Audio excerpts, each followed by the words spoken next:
Join me as I welcome on stage Angie Jones, who will be speaking to us about refactoring the web. Please put your hands together for Angie Jones.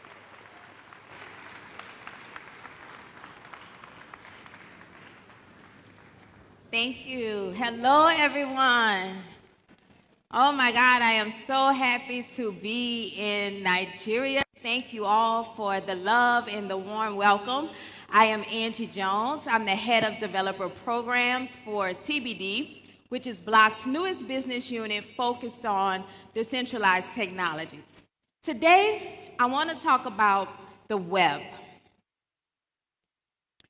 So the web was invented to decentralize communications. The ethos was anyone could publish any information to anyone in the world without the approval of any central entity. The web totally revolutionized the way that we interact. However, it's missing a key element, the identity layer. So applications that require a user account, they have to collect our information in order to persist it with our content, right? Major powerhouses such as Facebook and Google, they've tried to help alleviate some of this by enabling us to sign up and authenticate to these third-party applications via their services. And while this has been very convenient, we have very little agency over our information. What if we could own and control both our identity and our data across the web? This is possible with Web 5.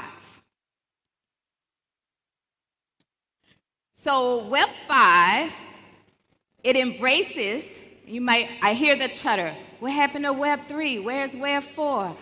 Let me show you, right?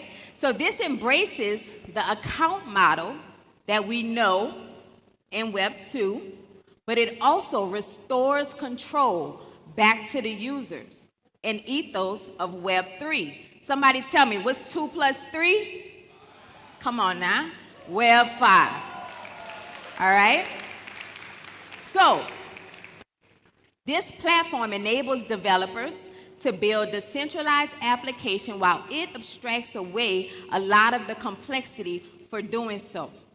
There's 3 core pillars to Web 5. Decentralized identifiers, also known as DIDs or DIDs. There's verifiable credentials and decentralized web nodes. All of these are open standards, okay? I'll walk you through each one.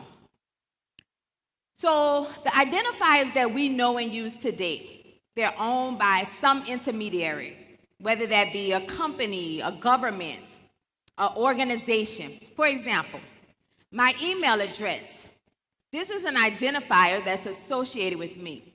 I actually use it all across the web, right, to sign up for new applications, to log in. Think about how little control we actually have over that email address. I don't own it. Google does. So what if they took that away from me? I would no longer have access to all of the thousands of applications that I've used this email address to log into.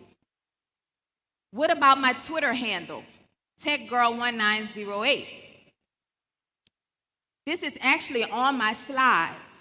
I use this to brand myself, to build community. A lot of my work is tied into that handle.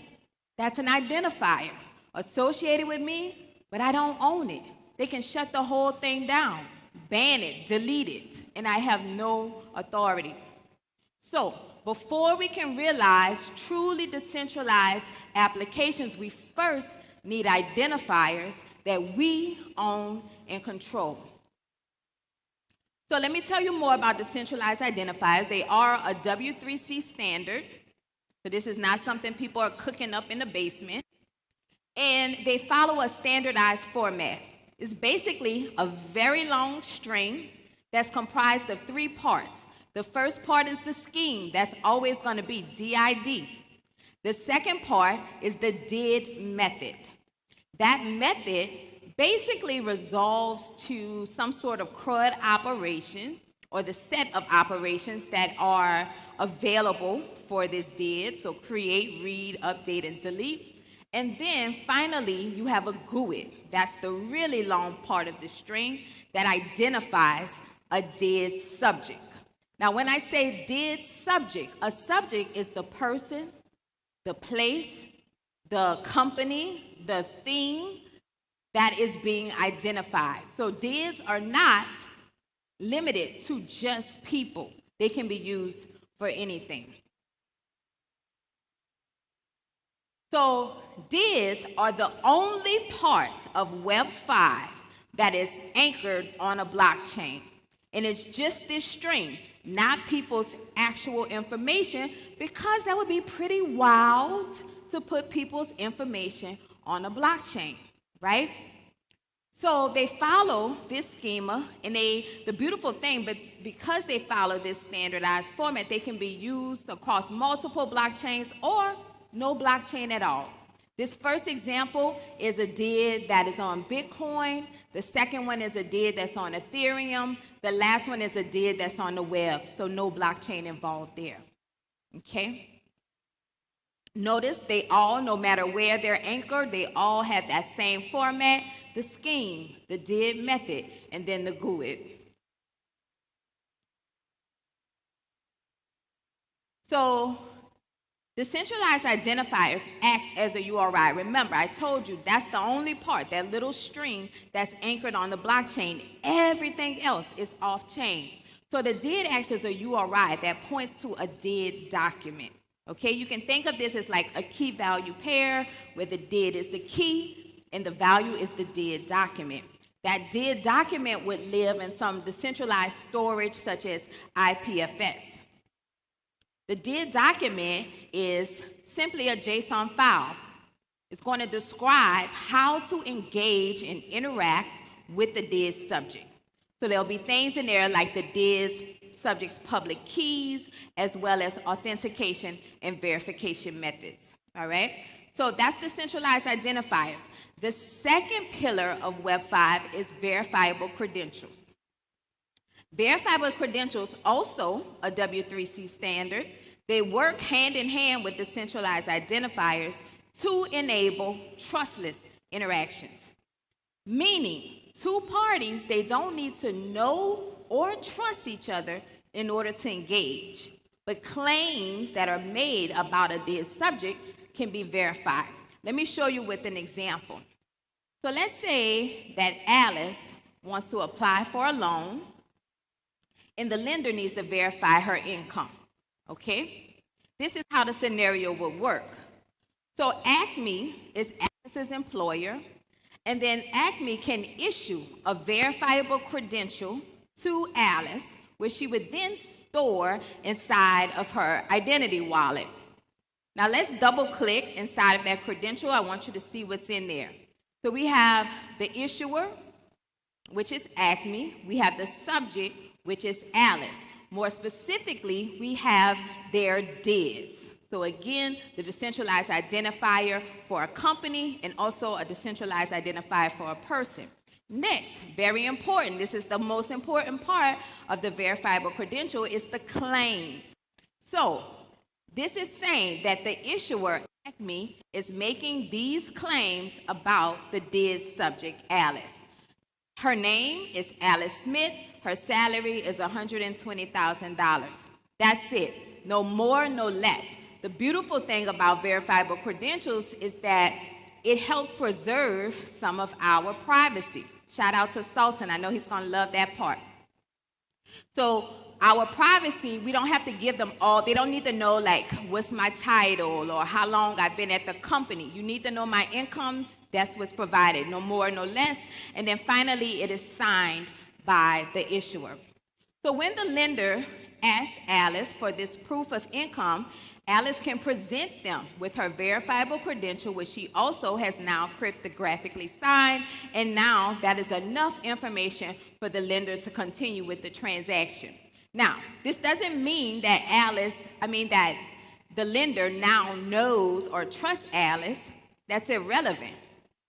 They consider Acme, the business, a trustworthy entity. And because Acme has made these claims about Alice, they are taking their word for it, okay? So therefore, distributing trust to Alice.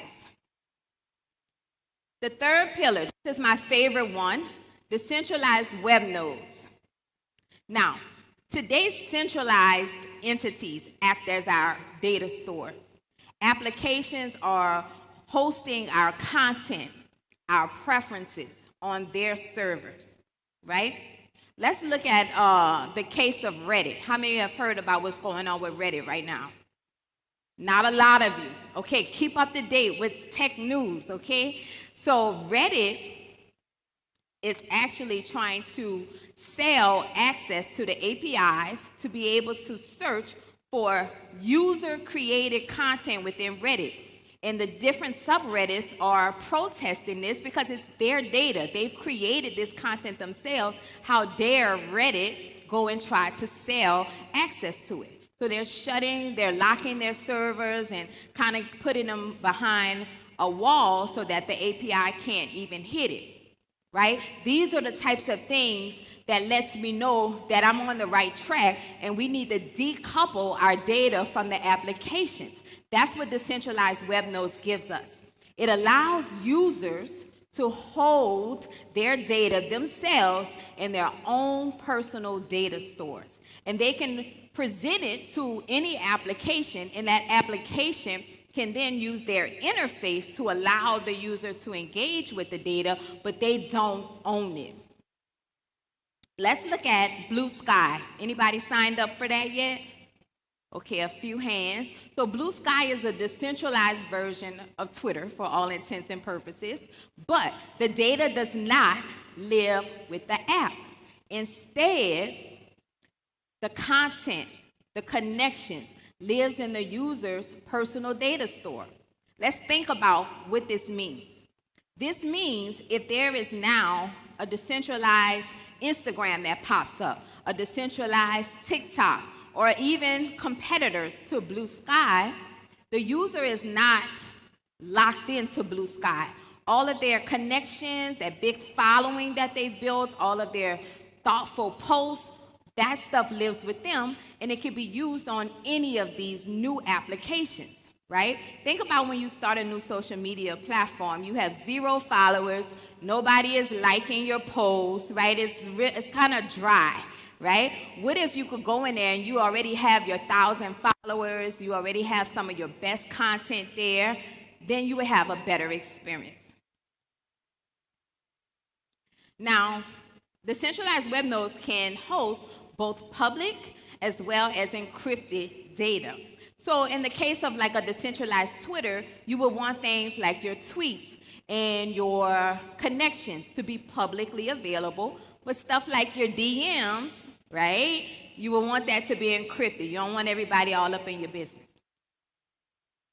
Decentralized web nodes also not hosted on the blockchain, right? Instead, they're hosted locally with you.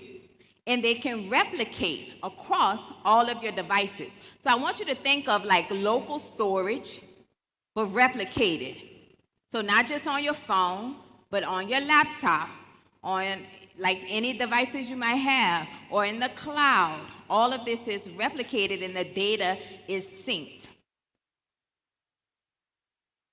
So while this definitely changes how we exchange information on the web, it's not a total overhaul of the web that we already know, right? It's kind of like a progressive web app, except you add the Web 5 SDK, and now your app is free to truly go serverless. This is a bring your own data model where your users come to you with the data already versus you storing it on your back end. Now, let's look at how the decentralized web nodes work with the decentralized identifiers. They're connected. Now, remember, I told you the decentralized identifier points to a dead document. In that document, there's also a section which you see here that specifies the URIs to your web nodes. So let's think about this from a new application perspective. You come to me, instead of giving me your email address that you don't own, instead of making up yet another username and password, you just give me your decentralized identifier. From the decentralized identifier, I can resolve that to see your DID document, which is also public.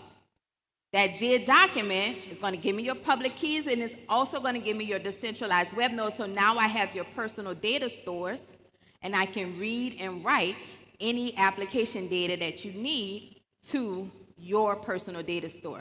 So you have that with you, can take it with you. Now, Web 5 is actually, we have Web 5.js, and it masks a lot of this, but I wanted to show you like the request that's happening in the background. So this is showing a snippet where some application is requesting information from a web node, and specifically they've specified the schema there. So what they want is all data that follows the social media posting schema, okay? And so when that hits your decentralized web node, all of that data is structured by semantic type. So it's easy to query it, to find it. If the data is public, it'll automatically be returned back to that application. If it's not, then it'll be encrypted, and you would have to grant the application access to that data if you wanted to. Now, of course, all of this is pretty complicated, especially for non-technical users. I often remind builders that decentralization is not a feature that most users are requesting, right? How many people have come up to you and say, I want decentralization? None, right? So instead, it does sound attractive to be able to have my data, to be able to use it across multiple applications. So we want to provide an interface in the form of something like an identity wallet that will enable people to manage all of this without having to get too technical about it, right? So I can manage my decentralized identifiers, my web nodes, as well as my verifiable credentials. Now again, Web 5 enables developers to build decentralized apps, but the pillars that make Web 5 are all open standards, meaning no company owns this, right? What my team, TBD, is doing is implementing those standards, aggregating them together, and providing a platform. That way, you can utilize this. It's all open source. You can utilize this and focus on what you truly care about, which is your app. Speaking of which, there's pretty much anything you can build using this platform, but I do have a couple of examples that I can show you. So let's say that Alice is a Spotify customer. She's been on Spotify for years, right? She has a whole bunch of playlists. She has her favorite songs and all of this. And then she heard a Tidal, which is another music streaming app that actually pays their artists more per stream. So she said, you know, I would really like to check Tidal out. But the thought of like recreating all of her playlists and stuff like that basically deters her. She doesn't even want to do it because it's too much of a hassle. With Web 5, if Spotify was using that, they would write everything to Alice's web node. So notice this little piece here, the schema is music playlist, and that's available on schema.org. So schema.org has schemas for just about everything. They are writing using that schema to her web node. So if she wanted to try out Tidal or Apple Music or any other streaming service, she could give them read access, and they can read the music playlist items that Spotify has written there. Now she has all of her stuff readily available, and she can truly evaluate the application. Medical records is another one that's pretty important. I have moved to 3 different states in the last 5 years. So every time I move, I have to get new doctors, right? And many people, such as Alice and myself, have more than just one doctor. We have a primary care physician, we have a gynecologist, a dentist, a dermatologist, yada, yada, yada. With this, every time I move, I have to call each one of those offices, request that they send over my records to the next office. Sometimes they do, sometimes they don't. I have to chase it, but none of that is within my control. I'm basically at the mercy of them to share my records. So with Web 5, those records could be written to my personal data store, and I can share them with the doctors that I choose to without needing to rely on someone else. So I want to show you Web 5 in action. Right now, it is a tech preview. Everybody listen to me. Say tech preview. What that means is don't go build your production app with this right now, okay? We're in like the infancy stage. I'm giving you a little sneak peek. You can definitely play with it. It's out on GitHub. Start building like some toy apps, but don't put your app on the App Store and then be in my DMs saying that something broke, okay? Tech preview. All right.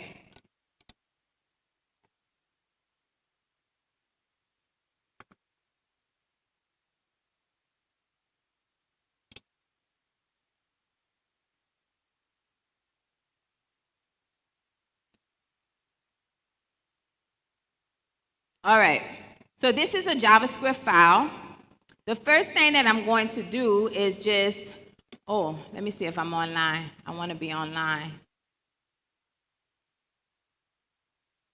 Where's my online person?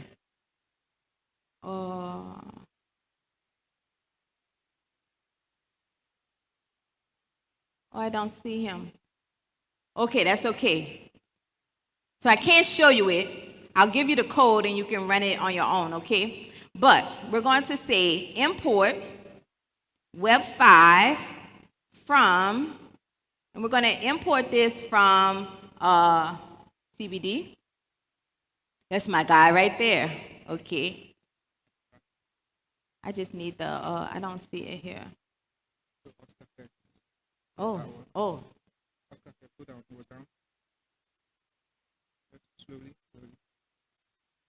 Slowly come down. All right. Don't say it loud. You in the mic.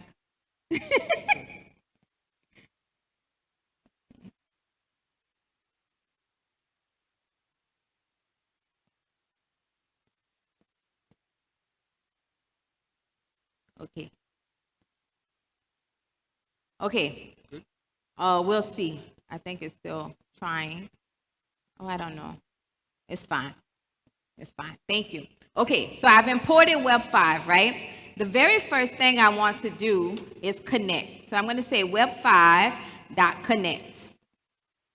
What this is going to do is going to look to see if on this device that I'm using, remember, I'm the application developer. So let's say a user came in.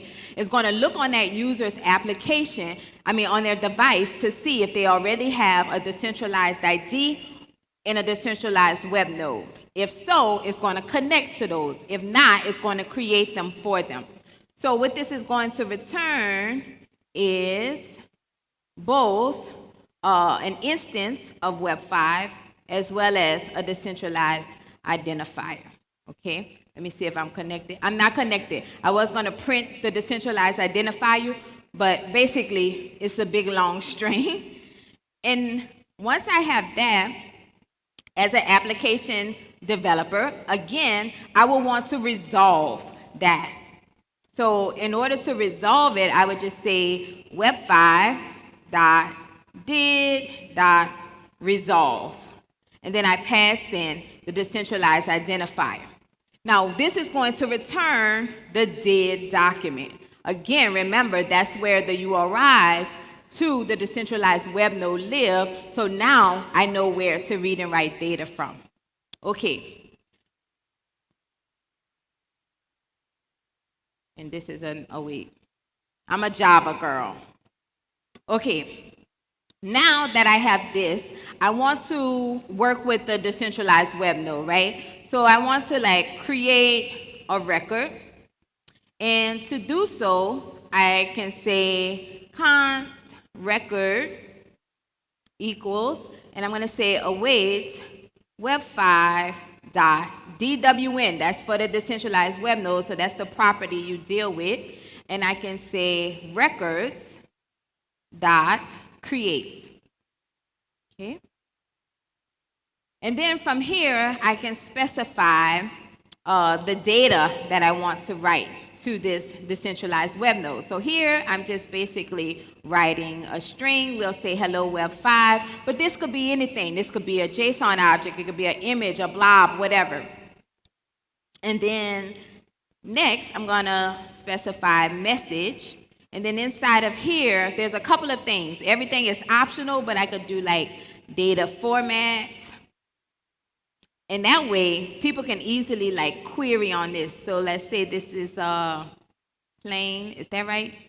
Plain text, right? And that way, like if I wanted to query all of the plain text objects from the decentralized web node, I could do that. Also, I could specify something like schema, right? So if I wanted to get, exactly, look at that. Copilot is with me. If I wanted to get all of the objects from the decentralized web node that follow the text digital document, whatever that means, that follows that schema, I can do something like that. Say that this belongs to that schema. Also, this is going to create the record, write it right into this user's local decentralized web node, okay? But what if I wanted to send it to someone else on their behalf? Like maybe this is a chat app or something like that. So I could specify a recipient. And with that recipient, that would be another did. So I could specify the string of another person. And then it would go to their web node. Okay? How many? 5 minutes? Okay. Okay. Yes, how do you know? So we're doing CRUD operations. Before I go there, so I created this record now. It's written into their local DWN, right? This is going to sync on a time interval. So let's say like, I don't know, every 2 minutes or something like that. But what if I need to do something with this data right away? Then I can make an explicit call. Because I have that record, I could do something like record.send, and now this will automatically push it and replicate it to all of the other URIs for the decentralized web nodes that's listed in their document. All right? So now, if I want to read a record, we're doing CRUD operations. I have the record. I can say, give me the data from this record. Remember, data is this. And then I can say whatever that is. So that could be text or JSON or blob, okay? So that'll read the data. If I want to update a record, I could say record, dot update, and then I will specify the data here. So this time we'll say hello again. I'm going to say Nigeria this time. Hey. Okay. And then if I want to delete that record, and I'm forgetting my awaits, so we need a wait in front of all of this. I hate JavaScript. Oh my God, that got a reaction. Oh. Okay, so delete a record. We would say await, record.delete. And then it's deleted, okay? So now you see how simple Web 5 makes it to interact with your user's personal data store. I don't write, read, update any of this in my application's database. Instead, I'm writing, reading, update, deleting right to their own personal data store that they can take with them, okay? All right.